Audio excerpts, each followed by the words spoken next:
அனைவருக்கும் வணக்கம்.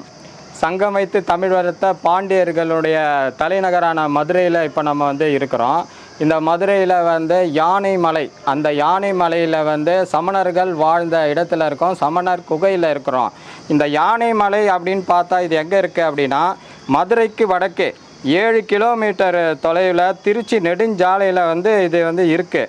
இந்த யானை மலையுடைய நீளம் 4 கிலோமீட்டர் அப்படின்னு சொல்கிறாங்க. 4000 மீட்டர் நீளம், 1200 மீட்டர் அகலம், 400 மீட்டர் உயரம் கொண்டது இந்த மலை. இந்த மலை யானை மலையை பார்த்தா ஒரு யானை படுத்துட்டு இருக்கிற மாதிரி தான் இந்த யானை மலை இருக்குது. பொதுவாகவே யானை மலைக்கு ஒரு கதை சொல்கிறாங்க. பரஞ்சோதி முனிவர் திருவிளையாடற் புராணத்தில் படலம் 22ல் ஒரு கதை சொல்கிறார். என்ன அப்படின்னா, சோழர்களுக்கும் பாண்டியர்களுக்கும் சண்டை நடக்குது. பாண்டியர்கள் பார்த்தோம் அப்படின்னா விக்ரம பாண்டியன், அவர் பாண்டிய நாட்டை செல்வ செழிப்பாக வச்சுருந்தார்.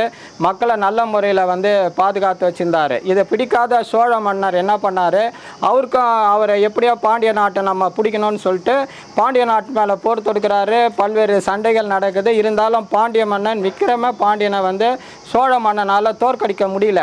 அதனால் அவர் என்ன பண்ணுறாரு அப்படின்னா, சமணர்களில் கூப்பிட்றாரு. கிட்டத்தட்ட அந்த மதுரையில் இருக்கக்கூடிய 8 மலைகள், அதான் என்ன, அந்த 8 மலைகளில் இருக்கக்கூடிய 8000 சமணர்களை நீங்கள் வாங்க, நம்ம விக்ரம பாண்டியனை அழிக்கணும் அப்படின்னு சொன்னோன்னா 8000 பேரும் வராங்க. இவங்க சொல்கிறாங்க, இது போரில் தான் நம்ம செய்ய வேண்டுமே ஒழிய இது செய்யக்கூடாது அப்படின்னு சொல்லும்போது சோழ மன்னன் கேட்கல. நீங்கள் அவரை மந்திரத்தால் அவரை நம்ம கொல்லணும் அப்படின்னு சொல்லும்போது அவங்க சரி நம்ம பண்ணலாம் அப்படின்ட்டு இந்த சமண முனிவர்கள் அஷ்டமா கண்மத்தில் கை தேர்ந்தவர்கள் அப்படின்னு சொல்கிறாங்க. அஷ்டமா சித்திக்கும் அஷ்ட கண்மங்களுக்கும் வேறுபாடு இருக்கிறது. இப்போ அஷ்ட கண்மங்கள் அப்படின்னா வசியம், பேதனம், மாரணம் அஷ்ட கண்மங்கள்.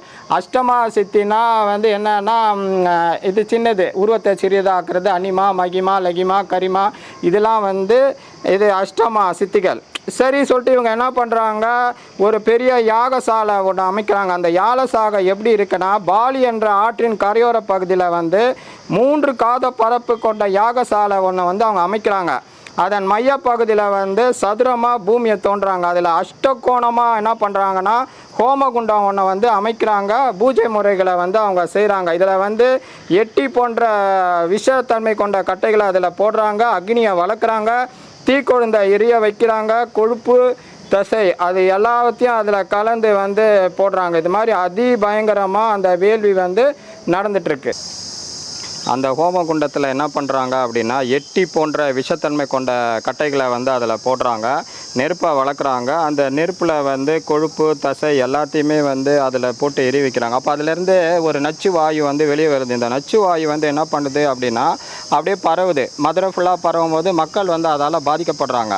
அதை கொஞ்ச நேரத்தில் அந்த அக்னி குண்டத்தில் இருந்து ஒரு யானை ஒன்று பெருசாக வெளியே வருது. அந்த யானையை பார்த்து சமணர்கள்லாம் என்ன சொல்கிறாங்க, நீ மதுரையை நோக்கி போ, மதுரையை அழிக்கணும், மதுரையை ஆண்டு கொண்டு இருக்கக்கூடிய அந்த விக்ரம பாண்டியனையும் அழிக்கணும், அதனால் நீ போ அப்படின்னோன்னா அந்த கரிய யானை மதுரையை தாண்டி போயிட்டுருக்கு. அதுக்கு பின்னாடி சோழர்களுடைய படைகள் போது அதுக்கு பின்னாடி சமணர்கள் வராங்க. இதெல்லாம் பார்த்து மக்கள் பயந்து போய் அந்த நாட்டை ஆண்டு கொண்டிருக்கக்கூடிய விக்ரம பாண்டியன் கிட்ட போய் சொல்கிறாங்க, இதை தடுத்து நிறுத்த எங்களால் முடியாது, அது கடவுளால் தான் முடியும் அப்படின்னு சொல்லிட்டு அவர் கடவுளை போய் வேண்டார். சொக்கநாத பெருமானை நோக்கி வேண்டும் போது கடவுள் அவரை நேர காட்சியளித்து அவர் சொல்கிறாரு, நான் வேடமிட்டு அந்த யானையை கொள்கிறேன், நீ என்ன பண்ணு அப்படின்னா இது அட்டாலை ஒரு மண்டபத்தை அந்த நகரத்தின் கிழக்கில் கட்டி கொடு அப்படின்னு சொன்ன பிறகு இவர் என்ன பண்ணுறாரு, மன்னர் விக்கிரபாண்டியன் ஸ்ட்ரெயிட்டாக போய் அட்டாலை மண்டபத்தை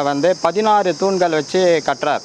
கட்டி முடித்தோடனே சொக்கநாத பெருமான் அந்த மலை மேலே ஏறி நின்று வேடன் உருவம் தரித்து அம்பு விட்டு அந்த யானையை கொள்கிறார். அந்த யானை படுத்து உயிர் நீக்கும் போது தான் இந்த மலைப்பாறையின் உருவமைப்பு மாறி போச்சு. அது தன்னுடைய முன்னங்கால்களை நீட்டிக்கொண்டு அக்கால்களின் நடுவே தும்பிக்கை வைப்பது போல் அது அப்படியே படுத்து உயிர் தோன்றதுனால இது யானை மலை போல் இருக்குது அப்படின்னு சொல்கிறாங்க. ஆனால் இந்த கதை திருவிளையாடற் புராணத்தில் பரஞ்சோதி முனிவர் சொல்கிறார். இருந்தாலும் இதை வரலாற்று ஆய்வாளர்கள் அவர்களுடைய கண்ணோட்டத்தில் பார்க்குறாங்க.